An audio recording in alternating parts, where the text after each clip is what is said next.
हिंदू और मुस्लिम बिछड़े हुए भाई हैं।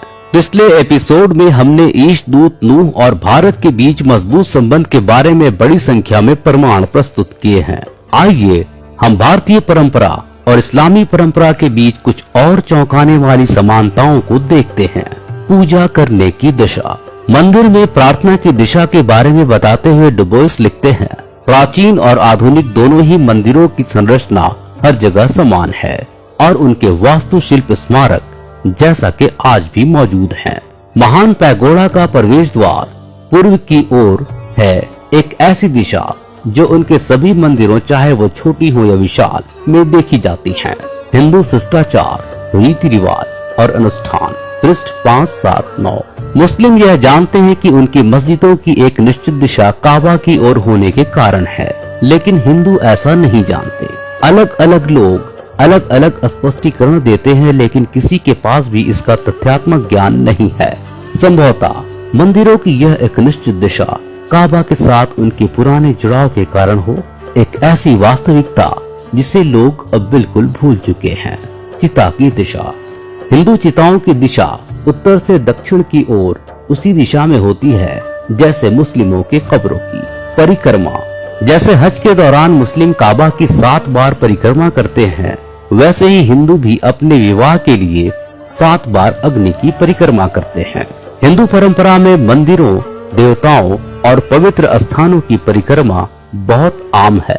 परिधान और तीर्थ यात्रा।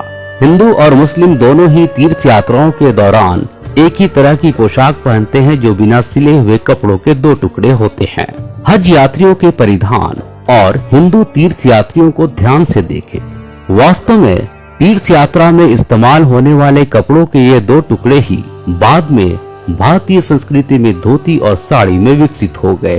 तीर्थ यात्रा में बालों को काटना या मुंडन कराना अपने धार्मिक दायित्व के तौर पर तीर्थ यात्रा के समय मुस्लिम और हिंदू दोनों ही अपने बालों को कटवाते हैं या अपना सिर मुड़वाते हैं।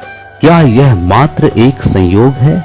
हज यात्रा के दौरान मुस्लिमों को ऐसे जूते पहनने की अनुमति नहीं है जो उनके पैरों को कवर कर दें, इसलिए वे बहुत पतली पट्टियों वाली सैंडल पहनते हैं।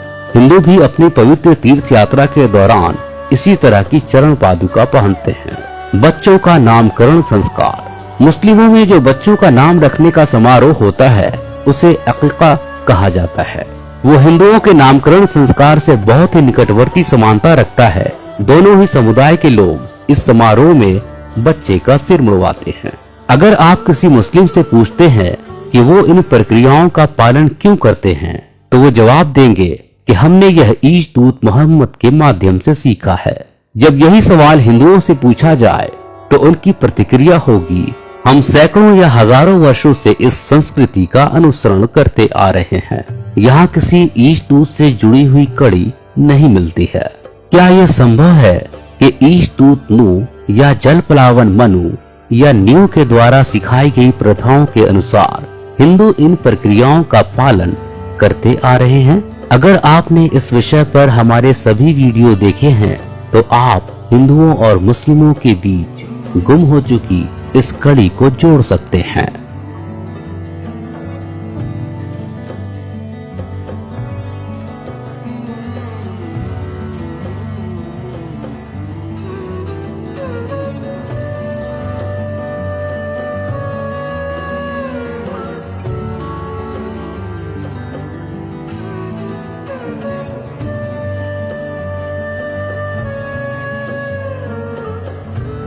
उपरोक्त सभी अवलोकनों से पता चलता है कि हमारे हिंदू भाइयों ने इन प्रथाओं को संरक्षित रखा है। हालांकि आज यह केवल रीति रिवाजों एवं रस्मों तक ही सीमित हो गया है। यह भारत की काबा के साथ पुरानी संबद्धता को स्पष्ट रूप से दर्शाता है। ये रीतियां और अनुष्ठान जो काबा से जुड़ी हुई हैं, उन्हें अवश्य ही इनके ईश दूत ने दिए होंगे।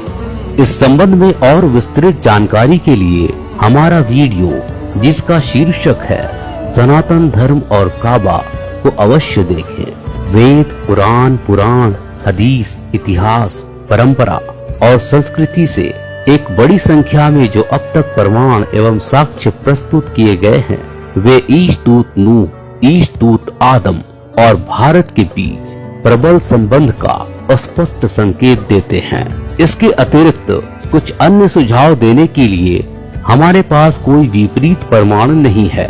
भारत एक महान धन्य भूमि एवं मानव सभ्यता के उद्गम स्थल के रूप में विश्व के मानस पटल पर उभरा, लेकिन अत्यंत दुख के साथ हम यह भी पाते हैं कि इसने समय के साथ अपने शुद्ध धर्म को पौराणिक कथाओं में गुम कर दिया।